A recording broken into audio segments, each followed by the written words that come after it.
సరేనా? వినండి, మనం నిన్న పెట్టిన డిమాండ్ల ప్రకారంగా వాళ్ళు మనం అడిగిన విధంగా డిఫెన్స్ డాక్టర్స్ని మరియు తెలుగు డాక్టర్స్ని ఈ యొక్క పోస్ట్ మార్టంలో ఇన్వాల్వ్ చేయడం జరిగింది.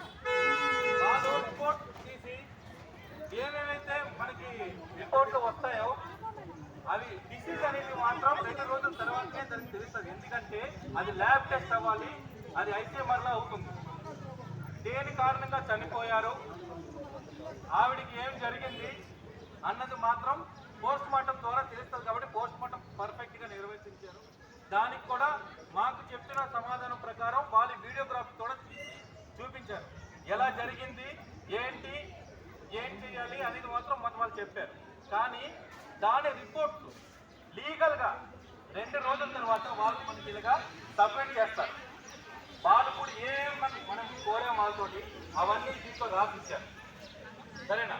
దీని ప్రకారంగా వాళ్ళు మనకు 2 రోజుల్లో దేని వల్ల చనిపోయిందని మళ్ళీ రిపోర్ట్ చేస్తున్నాను. దేనివల్ల ఆవిడ చనిపోయారు, ఆవిడికి ఎటువంటి డిసీజ్ అయ్యింది అనేది 2 రోజుల్లో తేలుతుంది. సరేనా? రేపు మిగతా ఫైనల్ రిపోర్ట్ ఏంటంటే ఈ ఎంటైర్ ఆవిడ వల్ల నెగ్లిజెన్స్ ఏదో జరిగిందో, ఆవిడ పట్టించుకోవడం వల్ల మనకి ఇలా జరిగిందని మనం కంప్లైంట్ చేస్తాం. కాబట్టి దాని రిపోర్ట్ మీద ఎంక్వైరీ జరుగుతుంది. ఆ మొత్తం రిపోర్ట్ వచ్చి 10 రోజుల్లో ఇస్తానని చెప్పి వాళ్ళు లిఖిత పూర్వకంగా ఇచ్చారు, సీల్ కొట్టించారు. కాబట్టి మేము అక్కడి నుంచి దిగి వచ్చాం. ఇది వాస్తవం. ఇదిగో మీ ముందు ఉన్నది ఈ రిపోర్ట్. కావాలంటే ఎవరైనా చదవాలనుకుంటే ఇక్కడ కాపీ ఉన్నది, చదవండి. వాట్సాప్ లో కూడా సర్క్యులేట్ చేస్తాను, దయచేసి చదవండి. సరేనా? ప్రతి గ్రూప్ లో వస్తుంది. కాకపోతే ఇంకో విషయం, ఇక్కడ చాలా మంది కన్ఫ్యూజన్. పోయిన ప్రాణాలు ఎలాగో పోయాయి, ఆ కుటుంబానికి ఏమి జరగాలి, న్యాయం జరగాలి. ఇది మన అందరూ ఉద్దేశం. అందుకే మన దగ్గరికి వచ్చాం కదా, అంతే కదా? ఈ 10 రోజుల రిపోర్ట్ దొరికిన వెంటనే ఆ రిపోర్ట్ ఇదే విషయం మీద మేము ఆ విషయాలన్నీ మాట్లాడేసామా. ఇక్కడ జరిగిన ఒక సంఘటన మరి ఏ కుటుంబంలో కూడా జరగకూడదని వాళ్ళు స్ట్రాంగ్ గా చెప్పాం.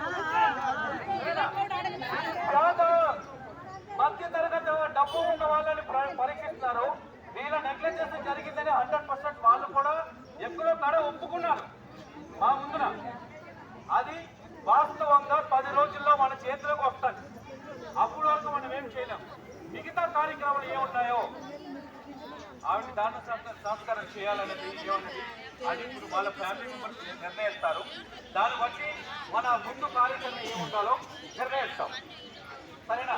ఇక్కడ ఎటువంటి గొడవ కాకుండా ఎటువంటి ప్రశాంతంగా వాళ్ళ పనులు మన వారికి ప్రతి ప్రశ్నకి వాళ్ళ సమాధానం చెప్పుతున్నారు. కాబట్టి ఎటువంటి కార్యక్రమాలను మనం లేనిపోని కార్యక్రమాలు మనం చేయకూడదు. డిపార్ట్మెంట్ మొత్తం మన మాటకి ఒక్కి అంటే ఎంటైర్ డిపార్ట్మెంట్ మన మాటకి తల ఒక్కి ముందుకు వస్తారు. కాబట్టి ఈ లిఖిత పూర్వకంగా కూడా